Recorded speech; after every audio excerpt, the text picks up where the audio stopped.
Let us all know, how did you get caught up in this crazy MSP world? Well, I was supposed to be a scientist, and when I was in school, I took too many classes in science. I took twice as many biology courses as I was supposed to take. Got burned out, so I needed to take a year off. But while I was in school, I was a work study student, and the one of the jobs I had was providing IT support to the Department of Anesthesiology at Duke, and it was great. The guy I reported to there, his name is Kisan. He was kind of a glorified dispatcher for me. I would come into work after like a couple classes, and he called me Cooley. He's like, "Hey, Cooley, There you go. switchboard's been lighting up. You need to get out there, man. There's like 10 people waiting to see you." Meanwhile, he's playing solitaire. That's right. He had a goal to play 1,000 games of solitaire a week, 200 a day. So, tough gig. Tough gig.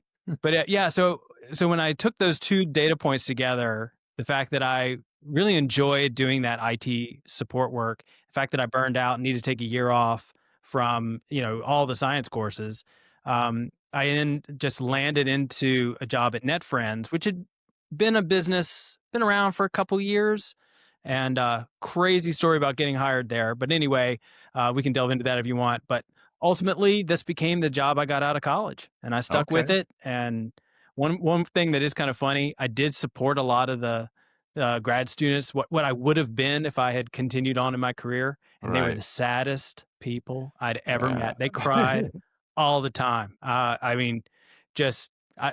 If one piece of tooling I needed was like something to wipe the little tear stains off the keyboard. Yes, Um, no doubt. Well, you get some quick validation that you were in the right place.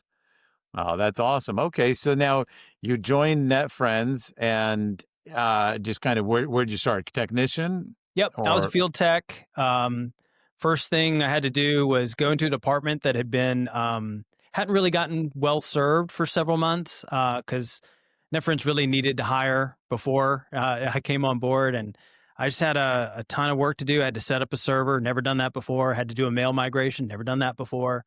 I mean, it was 1999. It was totally like grab the whatever guy seems somewhat competent, fling him out in the field, and see what happens. nice. Okay, and now eventually, now your role today is what? I'm CEO. Okay, and it sounds like you had an interesting journey to that CEO. Can you tell us a little bit? Because you made it a point to say I'm not a founder when we were talking before. What does that mean? What do people learn from that? So, a founder, someone who comes in with an idea, they've got that entrepreneurial itch. They've usually made a significant investment in that initial business, taking it from 0 to 1. It's possibly a monetary investment. Most likely it is, but it's kind of like your soul and spirit kind of has been thrown into this, and all this existential dread that you have, and fear of whether you're going to make payroll, all those things. So when I got ownership in NetFriends, I'd worked here for about 10 years, and it was gifted to me, a small amount at first, just 2%. But what my difference in my mindset coming in as an owner was really just wanting more agency. So in other words, I come at this position from someone who I wasn't necessarily disenfranchised, but I didn't feel like I had a sense of what the vision and the goal and the purpose was. And I felt like if I could go in and act as an owner, even a minority owner, I could influence that vision, influence what we were going to do. And for me at NetFriends, in those first 10 years, we were a little bit of everything to everybody, said yes to everything. Right. And we also could have been a software development company. Half of our folks were developers, half of us were service techs. And what I felt was a fear that we were going to turn into a software company. Right. And so part of my ask for ownership and then taking it and doing something with it was to preserve and grow that service side of the company. Right, right, right. And so over time, that initial earn or gift of the 2%, that eventually worked its way up into 49%. Now, listen, you back us off if we need to. Did you ever have to lay out cash for that, or Never were you did. trading some compensation? Never did. It was amazing. So technically, I did say that I would like ownership in lieu of compensation, but I actually don't think that David, the founder, was going to pay me that much more. He's a frugal guy. I mean, honestly, most folks in who are starting up, they're having to pinch pennies. It's nothing personal. They literally are thinking about what their burn rate and can I make payroll. And the developer guys were actually gobbling up most of the cash. They were more Sure. expensive, they were harder to come by, and so I felt like I was, keeping the lights on and doing a lot of things that were really important. But I could tell from David's perspective, the thing that gave him a sparkle in his eye and that he was really excited about was the potential of software having that, hockey stick moment and taking off. And I couldn't Right. get that. We were much more of a linear, it was good money, but it wasn't, crazy money. We didn't have the potential of just cracking open multi-millions of dollars of profit, is what David felt. So how did it work? Like, other than just being an awesome person, what was in it for him to give away 49% of the equity in the company? And I think you mentioned you have a co-partner in this now, but what was in it for him, shedding off that much equity and no compensation back to him? Well, two things. So the first year, like I finally got access to the financials. So it's 2009. I got my 2%, and one thing led to another, and just kept not getting a profit and loss statement. I kept not finding out how profitable we were in Q1, Q2, Q3.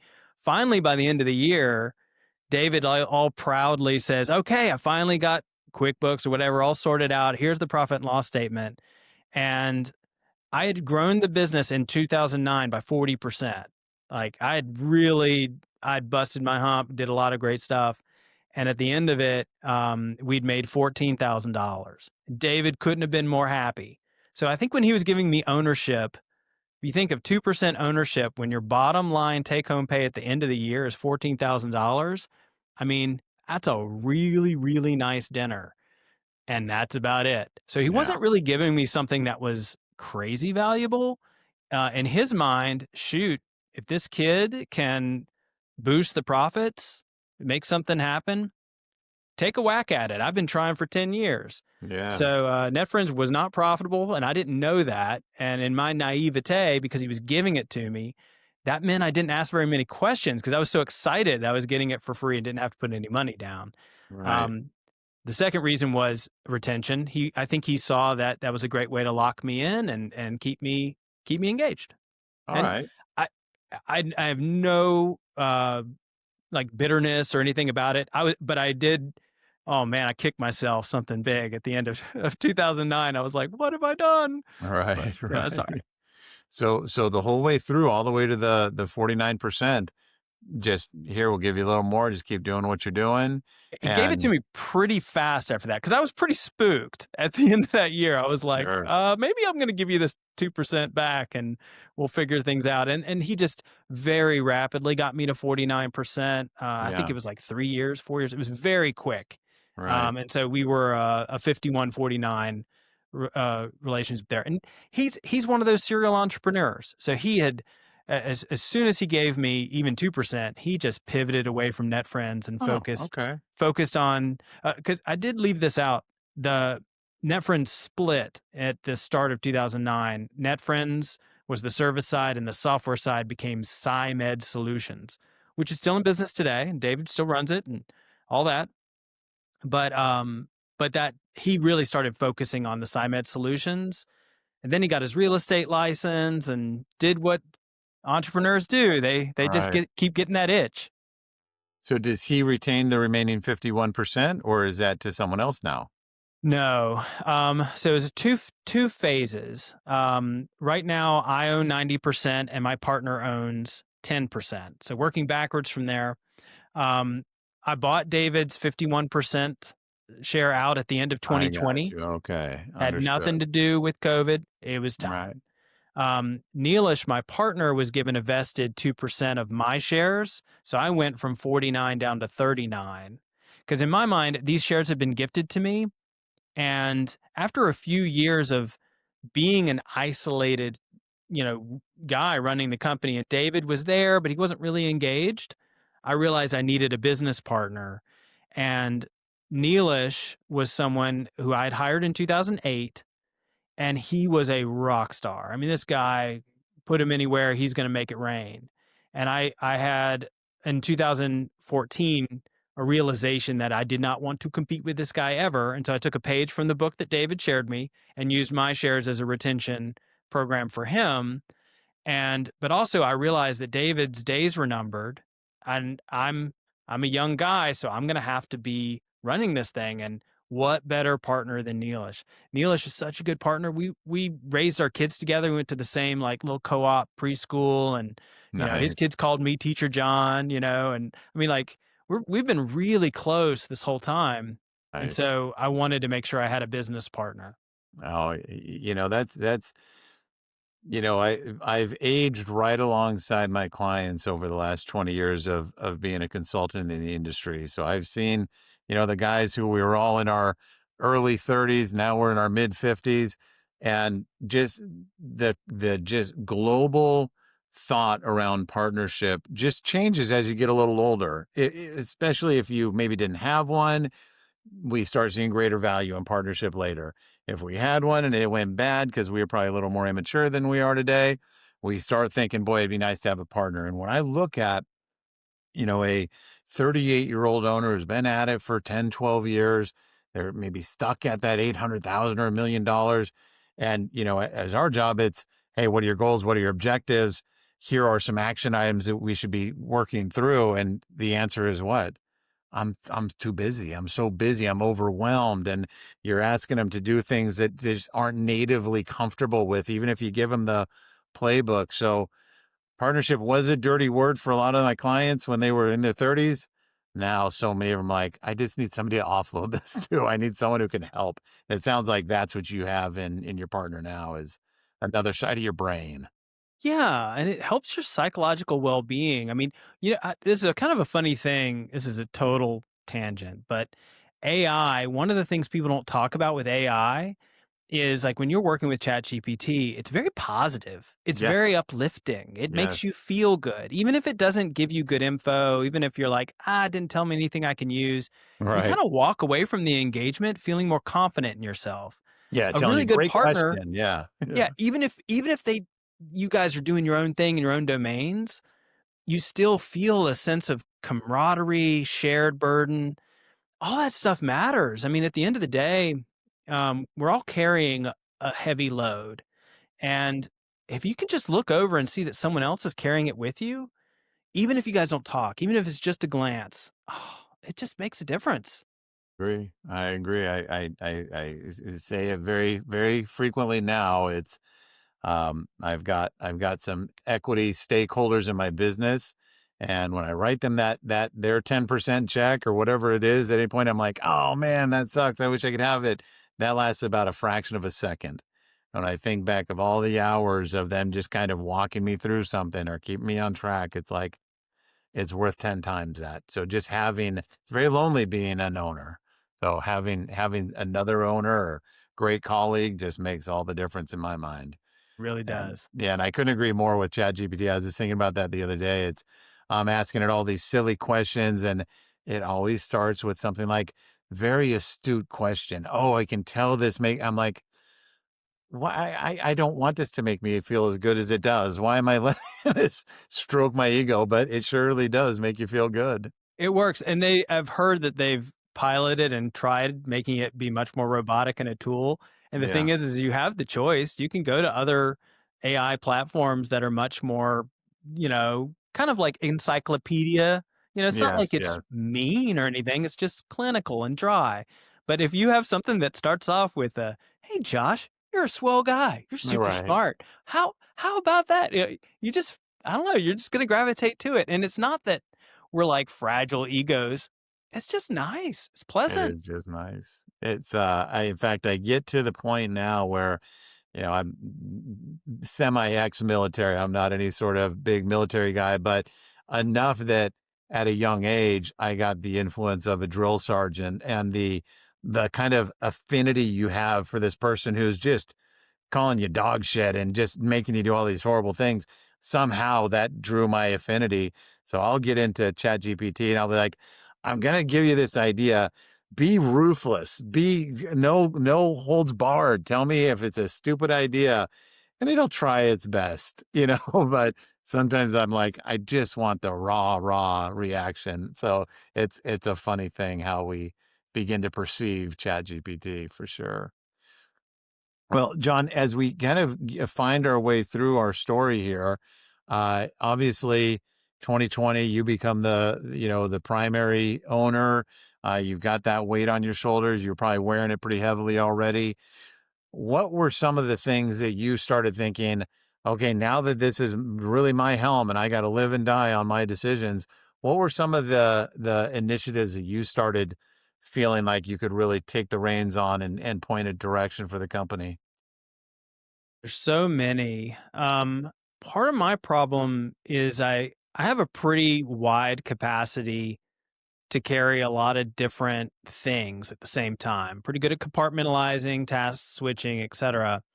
And I think the biggest thing was confusion about primary business model. You're familiar with service leadership, right? Of course, yeah. Okay, so when you first sign up for service leadership, you fill out your primary business model thing. Most people are thinking about the operational maturity level, but when you first start, you do the PBM, the primary business model.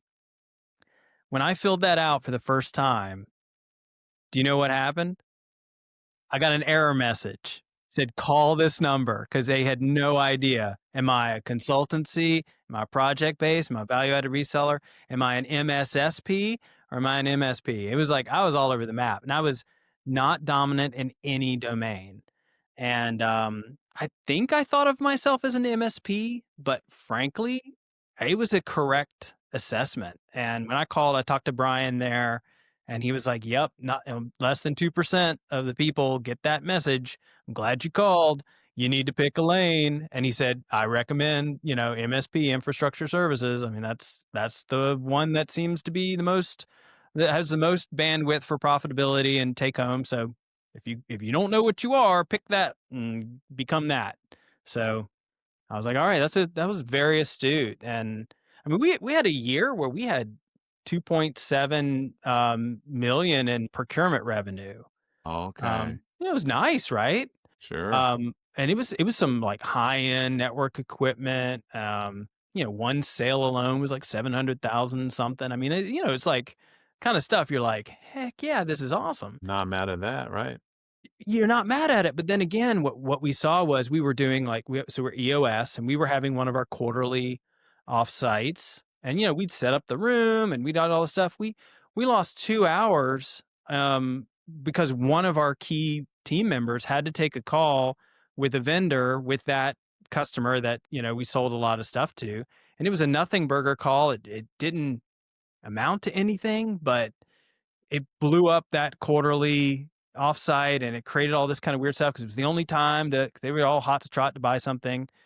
And like that moment plus 1,000 others like it, you were like, gosh, this really is eating into our headspace. It's eating into our time a lot more. It's not just like, hey, I've got this big wad of cash and I want to buy some network equipment. Tell me what I should buy. And you're like, this, and they're like, thank you, and you're done. It's meetings and meetings and deal registrations and haggling over percentages and it just goes on and on. There's all these things that just are like, how like you get overwhelmed with micro decisions. Being a value added reseller is like that in spades. And I have similar stories across all the different business model experimentations that I Do was you doing. feel like you've so that sounds like just really good solid input from Brian.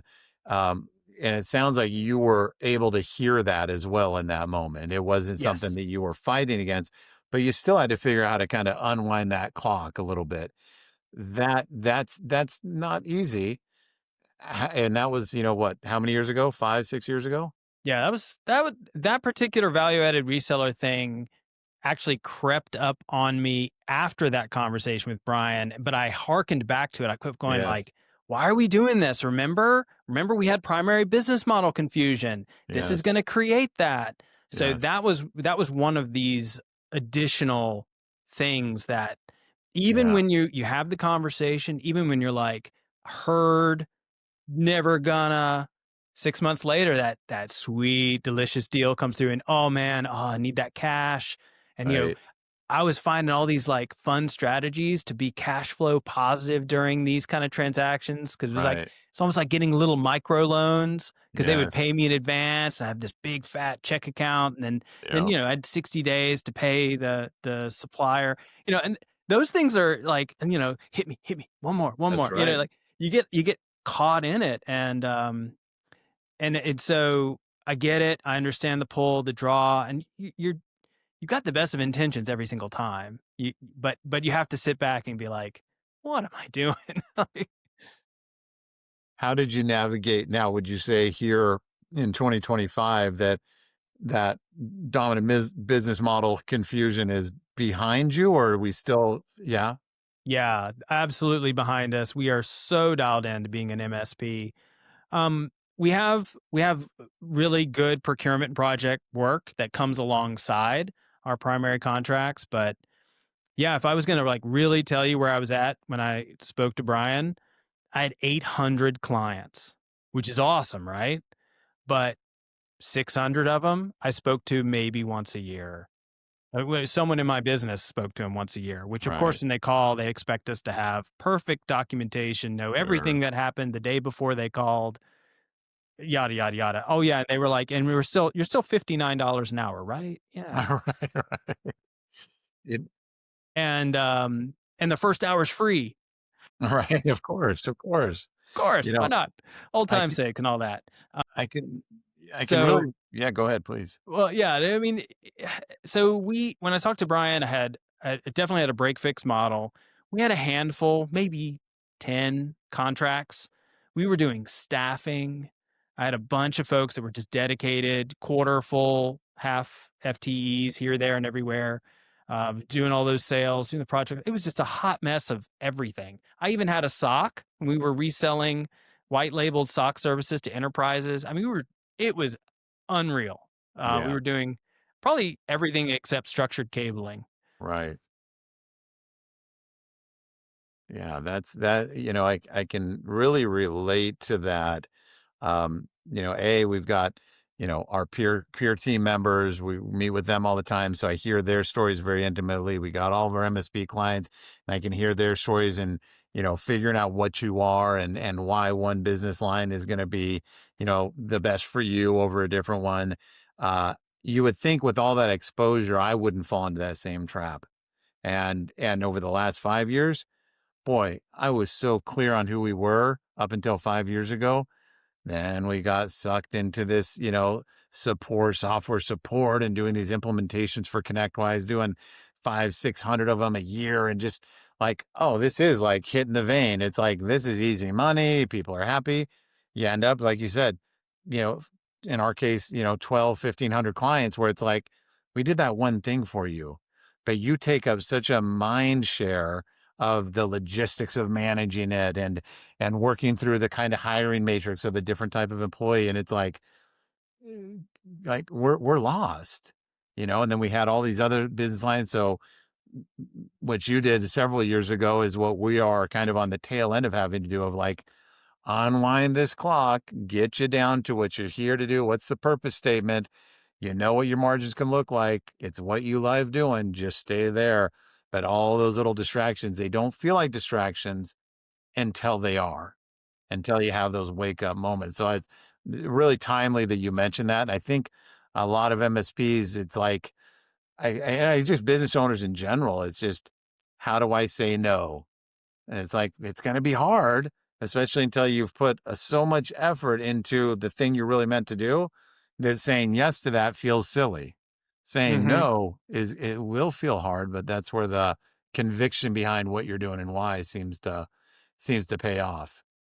Yeah, and it really just takes. I mean, what you're supposed to do is maybe once a quarter, maybe it's once a year, but at some point you got to step back and you got to actually talk about your services, and your customers, and just really sit and think, and even if there's moments of awkward silence that go on an interminable amount of time, you just got to sit and think and go, okay, when I look at this corner of the business, when I think about this service, am I proud of it? Does it feel central, core? Like, oh my gosh, I can't imagine our identity without it. And then, of course, customers. You have to look at each customer and go, how do I feel about this customer relationship? Not, don't think about like from a, are we making money or not? Just think about like, are you proud of this customer? Are you proud of yourself when you're with that customer, and you know that that customer brings out the best of your team? You just need to think through all those things, because yes, we want to make money, but these low grade fevers that come from these bad encounters, bad setups, they reduce your performance and they make you feel bad. And you definitely need profits in your business, but you also need your business to be your business and not feel like it's out of your hands, it's slipping away because it's not on your terms. Um, and that doesn't mean that you have the realization and you immediately know how to execute to it, but it all starts with awareness. It starts with you stopping, taking that moment. And I got to be honest, everyone feels like they can't, everyone's busy, yada yada. You're the boss. You define what you do. You really do. And if you're too busy, set the alarm clock for an hour earlier. I mean, wake up earlier. We have actually a tremendous amount of scheduling control. And I say this because I've had to do this too. I've had to say, you know what, I'm just going to get up at 5, I'm going to get up at 4. I'm not excited about it, but I don't want to be in the cycle I'm in. And if you're in a cycle and you're the boss, you own the business, I mean, you're the only one that can really break the cycle. Waiting for the cycle to end on its own is, I mean, if that works for anybody, let me know. That waiting for that cycle to end, it's it's very obvious to everyone. It's like, oh, don't let more than, this large X% of your revenue be coming from 1 or 2 or 3 clients. Like, that's like, no shit. Everyone knows it. But man, it's so hard to figure out your way out of that. But that cycle is definitely going to end, and it's going to come at the worst moment. And it's for some people, it can be existential. For other people, it can be, oh, wow, this really sucks. But it's that proactive, like you said, the awareness. I have the awareness. Now, what's it going to take for me to break this cycle? And whether it's over diversification of revenue streams or over concentration of one client or several clients, those things are like, they don't hurt. And sometimes as humans, we need to feel pain to change. Well, I guarantee you that's going to come, and you'll make that change. Better to get ahead of it and break the cycle on your terms, like you said. Get up Yeah, a because little earlier. You know. I'll be Yeah. honest, there's not a single MSP who's in the game long enough that has full retention of every customer. Every customer is going to graduate from you eventually. I know there's a few rare exceptions, but if you do stick with a customer and they've been with you for the whole arc, and you can see no end in sight, um, then that's amazing. That's special. But the vast majority of the customers engage with you for a period of time. And so you know that there's going to be a wind down and an exit with that customer. Um, and if you go into them with that mindset, one, you want to make the most of the time you have. You want to leave that lasting positive impression. You want to do as much good at the limited opportunity that they are choosing to work with you, because a customer's choice and decision is huge. And then second, you just know that there's going to be an end. Be prepared for that. Right. You don't want to hasten that end unnecessarily or by fumbling, but you know what? If you know that every customer relationship is going to end, it frees you a bit to say, okay, well, which ones do I want to end on my terms, and which ones do I have? Which ones can I do that with? That's interesting. That's really well said.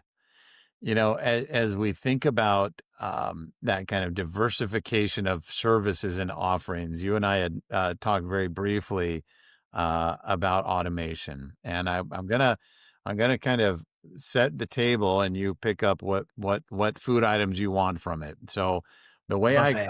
I've been observing it, because I am just a huge rabid fan of Roost and RPA in general. I went to Flow a couple years ago, and on that stage was this guy. Did you go a couple years ago by chance? I went this year, but I Okay. didn't go prior. They invited and they encouraged me, but I was like, it just didn't work out my schedule. So I was blown away. I've Yeah, been it's going to IT Nation since 2007. And that's kind of the only real conference I go to. I go to, random ones here and there. But so going to Roost, I was like, yeah, all right, cool. We'll check it out. They had this speaker on there that was he was an MSP that worked with law firms, and he got up there and he's talking, and it wasn't 1 minute or 5 minutes in that he said, "Oh, by the way, I don't use Roost. I use a different RPA," and I was like, "What? That's crazy. Why did they have you here?" This guy was just so purely sharing and giving his own experiences.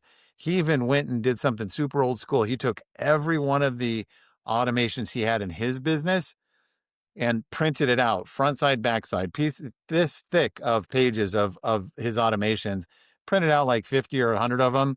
Everyone grabbed them. It was awesome. But that was the first moment for me of saying, oh, that's what automation looks like. That's the full power. So now over this last, there's a long story, John. Thanks for your patience, by the way.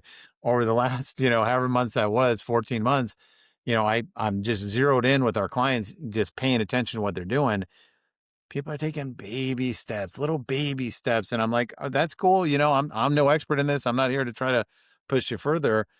But the piece that I really would love your insights on is, when does the MSP community wear the burden of bringing automation to their clients? As if an MSP takes a long time to figure out how to automate within their business, then go ahead and multiply that by several times for an end user non-tech company to figure out how they can benefit from automation. Maybe there's something on that table that you could pick up and share your thoughts on. yeah. The low hanging fruit for me is the customer portal. So, for one, you want to have a customer portal. You want to promote it. It is an optimal way for folks to submit requests to you, check up on requests, do their own research on your billing data, asset information, etc. So, we've used the customer portal as our gateway to allow our customers to interact with automation. And so, most automation that's customer facing is going to start off with a form fill. You might be able to optimize it down to a button, but most of it is they fill out a form. Everyone you're working with knows how to fill out a form, but by filling out that form, it kickstarts a process for them, and there's some feedback they get right then and there, seeing that it by filling it out and hitting submit, stuff's already happening. To me, that's the number one place, and go to the HR folks because they're the ones who are the most likely to be eager and excited to have a form to fill out, to have a standardized process, to know what's expected of them, what data they need to provide.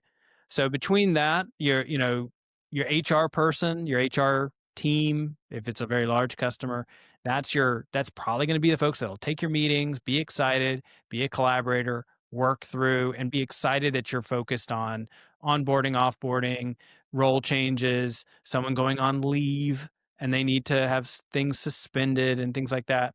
Um, those are great early wins, and you tout it. You go on and on about, this is automation. This is how stuff happens at speed. This is how you're in control of timing and sequencing because you can build out the automations to cause these things to trigger at specific times.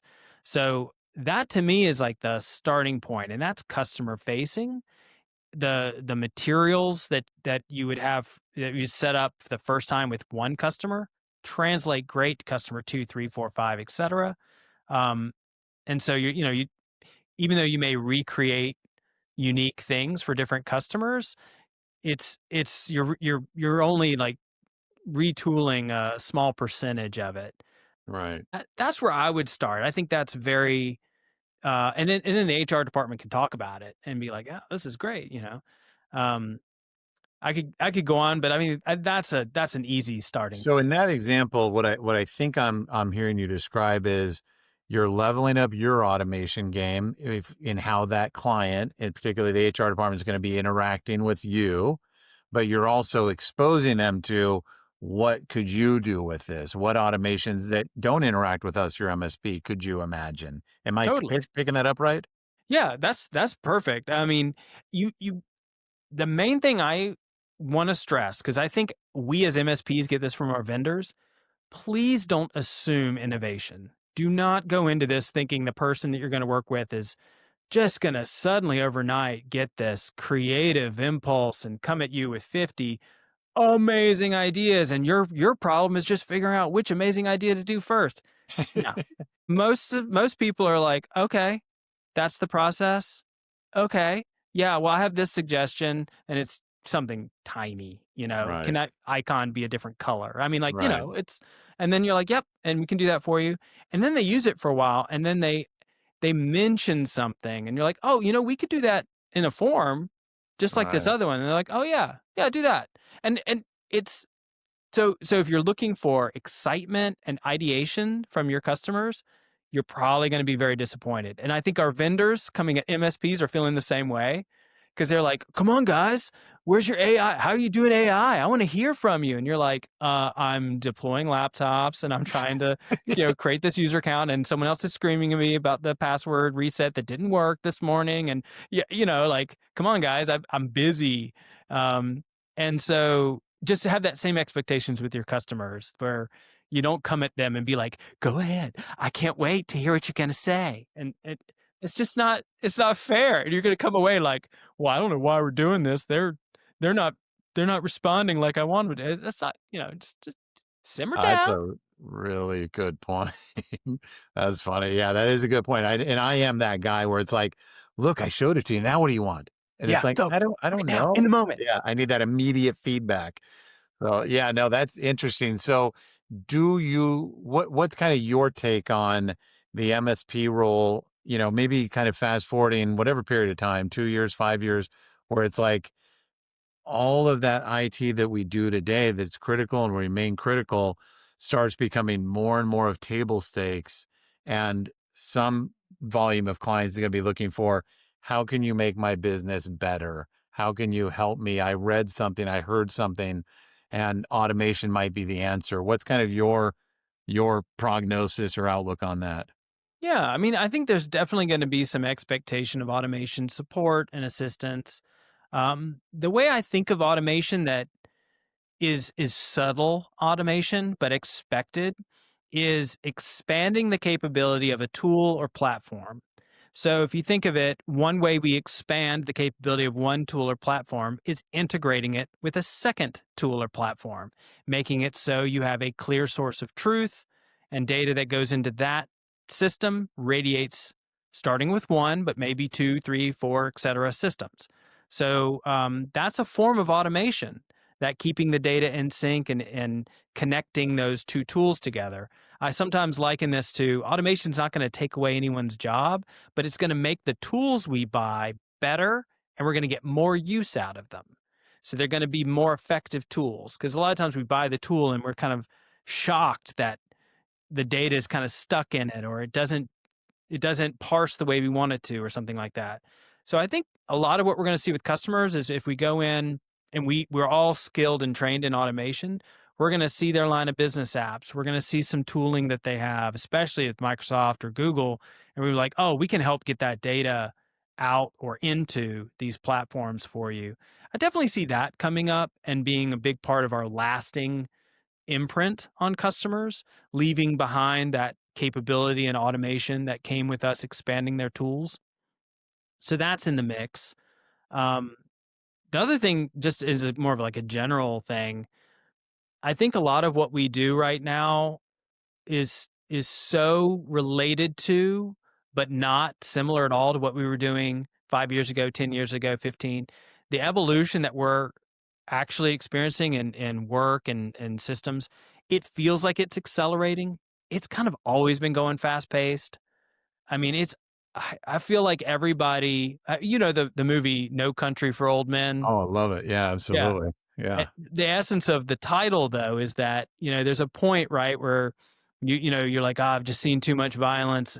When you're at that point, it's not that there's a suddenly been an uptick in violence or more violent, whatever. It's just you're Right. saturated. Right. Um, Right. and Right. now, if you are saturated, if you feel that like, oh, I just can't keep up, there's so much going on, that's a cue that you need to take a vacation. You just need to like go squeeze that sponge out. It's saturated, squeeze it out somewhere, and then you'll spring right back.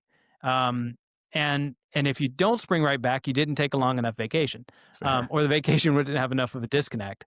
But ultimately, automation, AI, all the things, all the trends, there always have been trends. There's always been things pushing us, pushing us. SaaS was a thing, and it still is, but like that was all out there, and we've had so many different things that have forced us to evolve and grow and shift. Work from home, distributed computing, cloud, it just goes on and on and on. We're very adaptable. What happens is businesses are always going to struggle with incorporating the technology that they have, making it work optimally for the people there and the people that are going to come into that business, and then dealing with the next technology that's coming up that's being pitched and foisted onto them. And that's what Yeah. we're here for. We're here to just continue to be ready for helping them get the most out of those technology investments, whatever they are. Yeah. No doubt. And I really enjoy this moment. You have very thoughtful takes on what you do, IT in general, what the mission of an MSP, could be or should be. Um, I would have to believe, though, you're not immune to some of the craziness of the day to day. Like Oh so many yeah. folks that watch this, where it's just like, I can't even get my techs to enter their time, or God dang it, why isn't my gross profit report, my AGP running right? Like, and so you are so articulate that I could, put you on this pedestal of this guy's got it all figured out. What are some of the challenges that you're kind of faced with that it's like, why are we still dealing with this? The current challenge that I've got right now, we're calling it account management 2.0. So, Yes. we this is actually an acute thing that if someone hasn't gone through this, that this may sound foreign, but if you have gone through this, you're going to be like, "Oh man, I need to talk to this guy because I'm dealing with it too." So, several years ago, we saw that to scale, we needed an account manager, right? We needed someone who could, if you want to really boil it down, can really represent the brand, represent what we're about and our values, whether when I'm not around. Like they're a good spokesman, front person for that. We've had several account managers. We've called them different things, customer success managers, et cetera. But what we've realized is as much as that helped us scale, it also introduced a single point of failure. And so we have discovered several surprising things about account management. So, one, account managers, and this has happened with multiple people, so I'm not picking on any one person, they have a tendency to give away free work. They have a tendency to mangle the message, and if I could have heard it directly with my experienced ears, I would have known exactly what the customer was trying to say, exactly what we needed to do to solve it. And it would have been solved in minutes. But because the account manager was there hearing it and I don't know, maybe they were distracted that day. Maybe they just didn't know how to ask the right exploratory questions. I don't know what it was. But what happened was the customer was like, this is the fourth time I've mentioned it and nothing's happening and yada, yada, yada.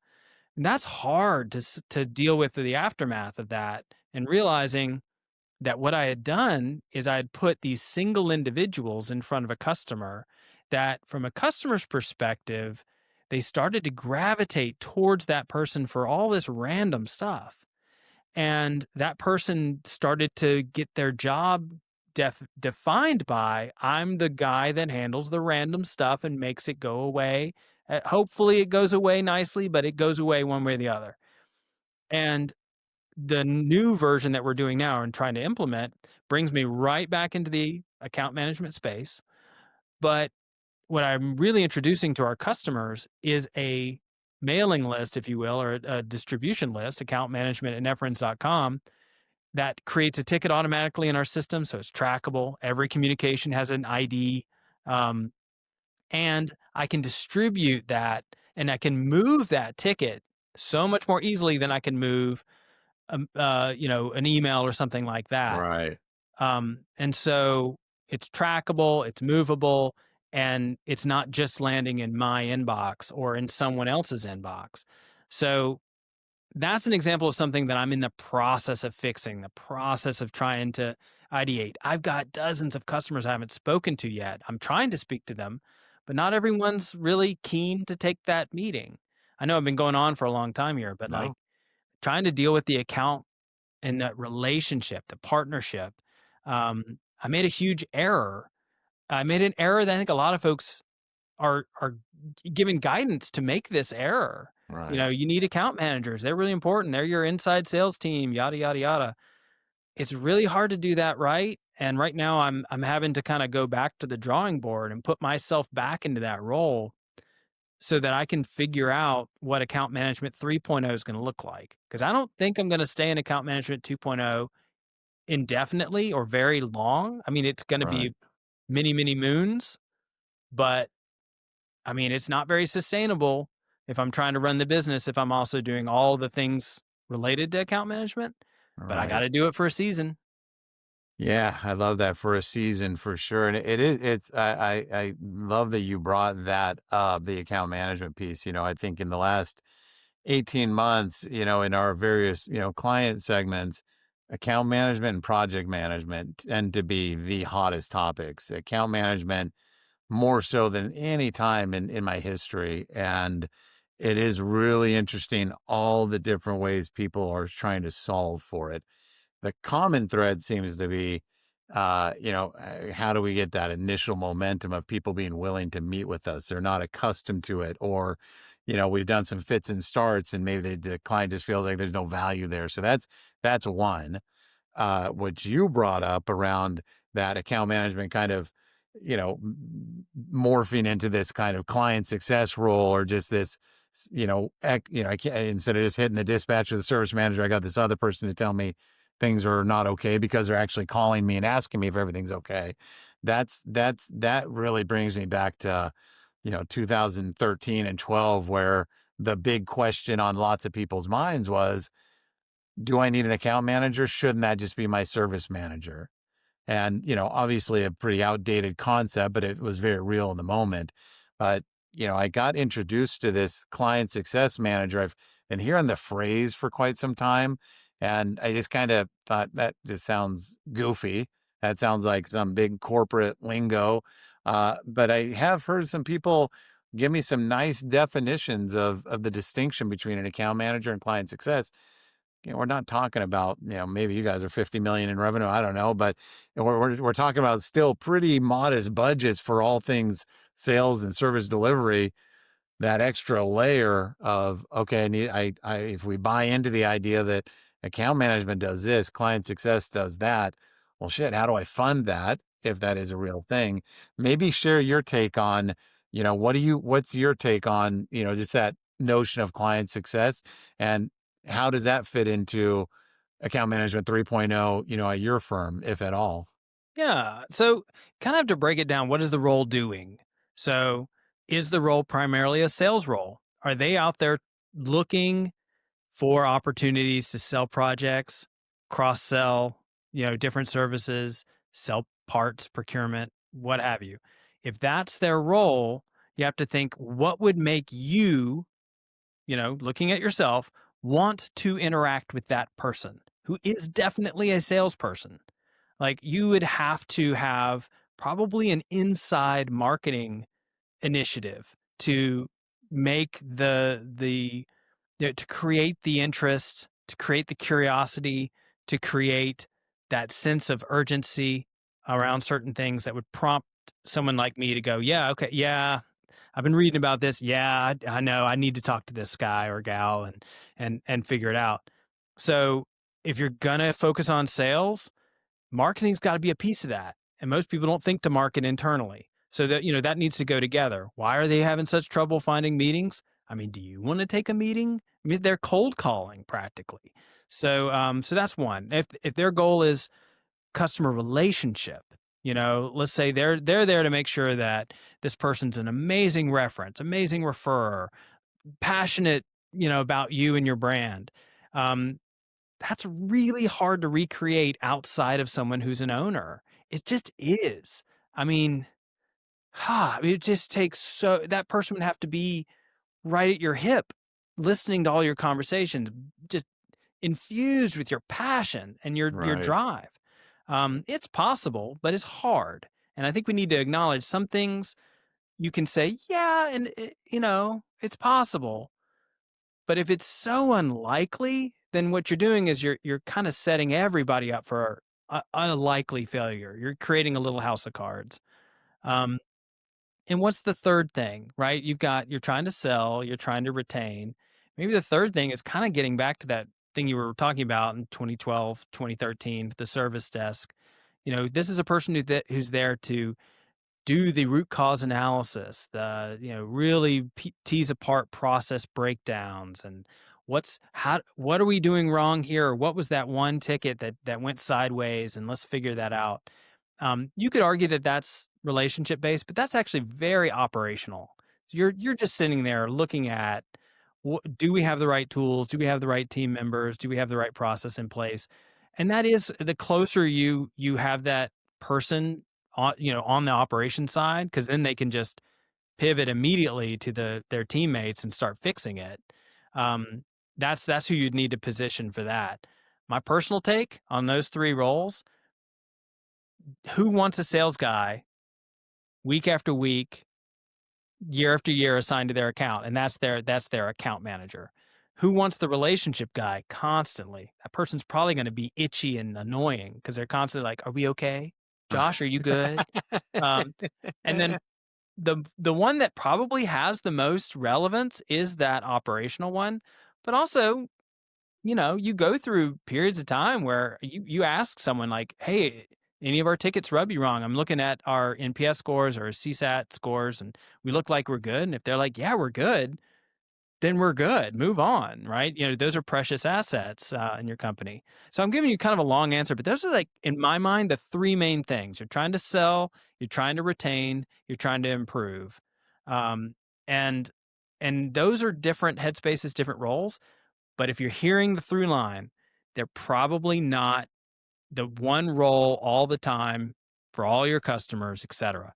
And when you hire for an account manager and or a customer success manager, or if you're so big you need both, chances are if you just assign them to someone and they're just there trying and trolling, I think they're going to be frustrated. The customer's going to be annoyed. Who is that guy? It's not going to work. Yeah. But it's sad that there's not an easy fix here, right? Yeah. Oh, for sure. But I think it's just that these roles are interchangeable, and it's incumbent upon all of us to try to create systems that make us recognize what the current need is for the customer. Are they a Right. retention risk? Is there a sales opportunity here? Or have we really done enough with process improvement with them? And then figure out which of the three styles of people you need to engage with them in that moment, and only one Right. at a time. Only You one can't at a sell if time. the processes are broken. Right. The relationship, similarly, like, if the relationship's dicey, working on the process is way too indirect. You need to focus on why you guys aren't on the same page. Are you familiar with Alex Farling? Do you know that name? Mm-mm, no. He developed a tool called Lifecycle Oh, Insights. okay, Alex. Yeah, okay. I do know Yeah. Alex. Yes. So he was on the pod a couple months ago, and he's a very transparent person. So we're not talking out of school here, but he was a member of our peer teams a million years ago, and he was always, he's an easy guy to like. He's an also very easy guy to get annoyed by. So it's this really funny dichotomy with him. But as a peer team member, he did not shine, and he'll tell you that himself. He didn't shine. He didn't stand out in the room as like, I want to be like him. He's killing it. It's more like, man, this guy keeps stepping on his own toes. And today he'll tell you, he will say, I was a terrible owner of an MSP. And his kind of story arc is finding that place where he's really awesome, which he has thus very well found his place. But what anyone who knew Alex as an owner in a peer team would say, he is awesome at account management, and using some of the really fine distinction that you've made. what we would say is he was really good at finding the sale part of it. And he like way his maturity there was infinite times greater than even his own MSP was. But long story here, he figured out that I need to start the relationship with us being a partner to you to make sure that you have a great environment that you can always afford. And by that, we need to be budgeting and we need to be thinking about our refreshes. So he anchored this piece of when you're a client of ours, you're going to be working on your IT budget. And that's my job is to help keep you accountable to that. So we don't have to surprise you and you don't get yourself surprised. So he really anchored in on that was the thread. And as you were talking, I was thinking, you use the word through line, and I'm like, yeah, well, what's the through line of account management? And for him, he found that through line. For someone else, it might be, do you really value innovative conversations, or do you really love this other kind of conversation? So finding what the client likes. And I think a real safe place to land is that budget conversation to say, we're going to meet at least once a year, but here's that really awesome agenda and it's here to serve you. And of course, by proxy, I get paid when you're refreshing, but I'm also not surprising and sandbagging you. So I thought I'd mention that because I just always in such awe of Alex. And then of course, being able to turn it into a product that the industry loved in Lifecycle Insights. It's like there's some there to his notion and how he did things. Absolutely. We use Lifecycle Insights. We've used VCI Toolbox, Strategy Overview. We've used a lot of tools. Lifecycle Insights is what we're on now, and I think it's now transitioning to Lifecycle Manager. Yeah.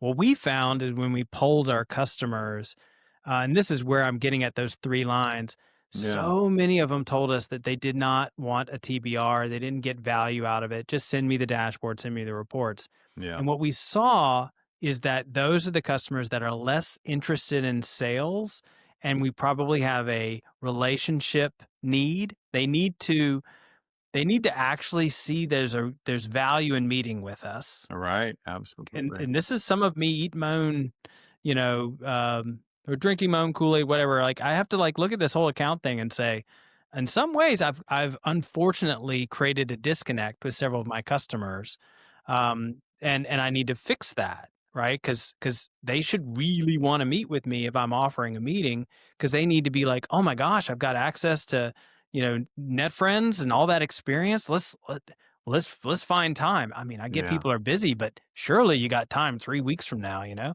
Right. Um, if I can't do that, then that means the relationship's in a, not in an optimal state. It may not be broken, but it's not optimal.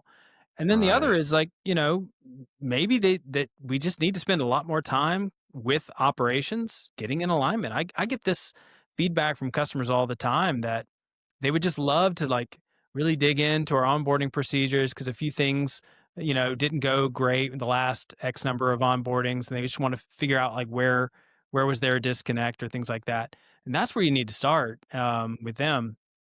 But I digress because Alex is great. And Empath, his latest tool, which is Mhm. about training. Oh, Right. great tool. Yeah, they're S- nailing it. Yeah, They're nailing so yeah, he's a wonderful member of our community. Sorry, I didn't connect the name it. for Sure, some reason, sure. but yeah, Alex, Wes, Yeah. Kyle, that Yeah. is a trifecta. It surely is. It surely is. Well, yeah, I think it's, kind of thinking that full circle of, defining the role of account management, whatever, angle you take or vector you take with it, then that really hard recognition that an owner is always going to be, or most likely will always be the strongest at it. Then it's finding the person who you can either mentor up or comes pre-built with some natural, affinity or aptitude for it. That's a long journey. Hmm. It's a long journey. And yeah, unfortunately, you're not going to go out and buy them off the streets because they just don't exist in our world very, very, very No, readily. they So, they come from within. They've got yeah, to be someone inside your organization. yeah, I will also say that even when you've got someone you've nurtured, built up, and they're awesome, you have to keep watching the tape, go back, review. It should be a process improvement thing. You're not there to do a gotcha, but you got to go back and say, let me send me one of the recordings. Ideally you're the one picking it, not them. And like you go and you watch it. And I mean, it has been amazing. So we've watched terrible meetings. We've also watched amazing meetings. You don't know what you're walking into, honestly. And you certainly Right. don't want to take what that person reported as Sure. this was good. Cause Right. here's a dirty little secret, especially anyone who's in that account management sales space. If they tell you that it was a great meeting, that means they did the most of the talking. Yeah, fair. That's not good. Yeah. That's so true. That's so true. That's funny. Yeah. And, Yeah, and I don't think any of us say, you know what? I really want to go in front of our customers and talk at them 75 to 80% of the time. No, no. We want to be in a listening mode, receiving mode, open ended questions that they then go on for several minutes while we take notes and gather the insights. that's right. That's what That's we right. want. Oh, that's funny. Well, good final point there, John. I appreciate that.